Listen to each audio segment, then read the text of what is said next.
अस्सलाम वालेकुम friends, agriculture online के साथ मैं हूं फ़रूक एजाज़। और आज की वीडियो में हम बात करेंगे गंदम के हवाले से। चूँकि गंदम का सीज़न चल रहा है, गंदम की सोइंग करते हुए हम हमेशा ये सोचते हैं कि कौन सा गंदम का बीज हमें ज़्यादा पैदावार देगा।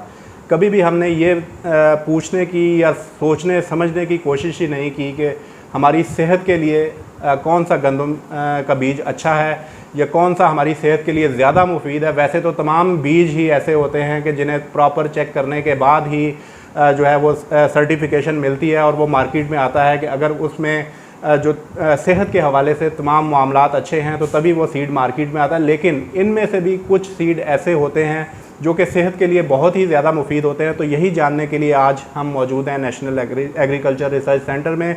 डॉक्टर सिकंदर हमारे साथ मौजूद हैं जो कि नेशनल एग्रीकल्चर रिसर्च सेंटर में जो वीट का प्रोग्राम है उसको लीड करते हैं। डॉक्टर साहब बहुत शुक्रिया। डॉक्टर साहब ये बताइएगा कि सेहत के लिए जो है सबसे अच्छी वैरायटी आप कौन सी रिकमेंड करते हैं कि जो इंसानी सेहत पर अच्छे असरात मुरतब करती है? बिस्मिल्लाहिर्रहमानिर्रहीम। बड़ा इम्पॉर्टेंट सवाल आपने किया। वैसे तो हमारे लिए गंदम बड़ी इम्पॉर्टेंट है, इसमें कोई शक नहीं, लेकिन कुछ अरसे से ये महसूस किया जा रहा है कि क्वांटिटी यानी मिकदार के साथ साथ क्वालिटी को भी फर्दर बेहतर किया जाए। जिंक ऐसी चीज़ है कि इसकी डेफिशिएंसी की वजह से मर्दों में, औरतों में, बच्चों में काफ़ी सेहत के मसाइल होते हैं। बच्चों की फ़र्ज़ क्या हम देखें स्टंटेड ग्रोथ होती है, यानी कि वो अगर उम्र उस बच्चे की 10 साल है तो नज़र जो है 7 साल का आएगा।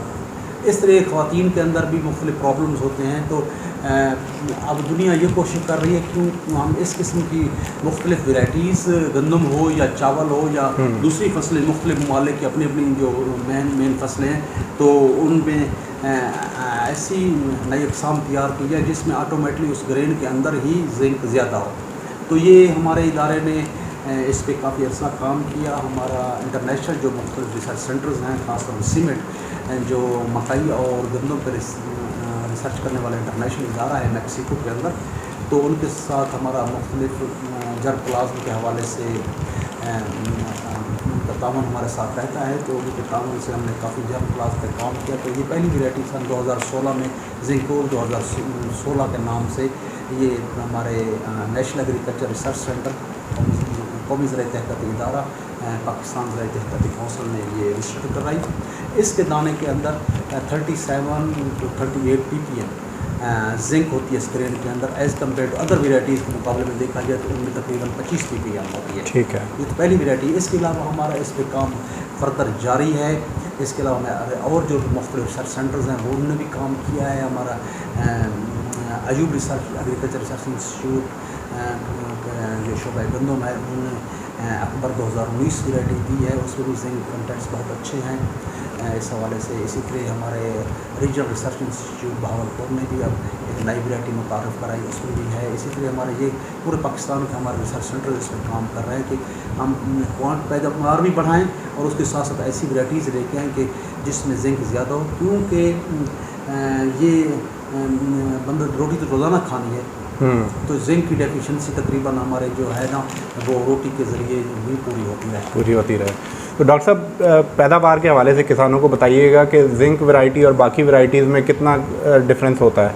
ये जो पहले आई थी तो इसका इसमें हमारा मेन एम्फेसिस था कि क्वालिटी के हवाले, जिंक के हवाले से मुमकिन है एक मान इसका पैदावार कम हो, लेकिन क्वालिटी के हवाले से ये अच्छी थी। अब ये काफ़ी पाकिस्तान में काफ़ी एरियाज़ में फैल रही है। इसी तरह हमारी जो अकबर वैरायटी आई है वो बहुत अच्छी है, पैदावार में अच्छी है, जिंक भी अच्छी है। तो प्लस माइनस हो सकती है, लेकिन इस हवाले से इसमें रेजिस्टेंट है बीमारियों के खिलाफ।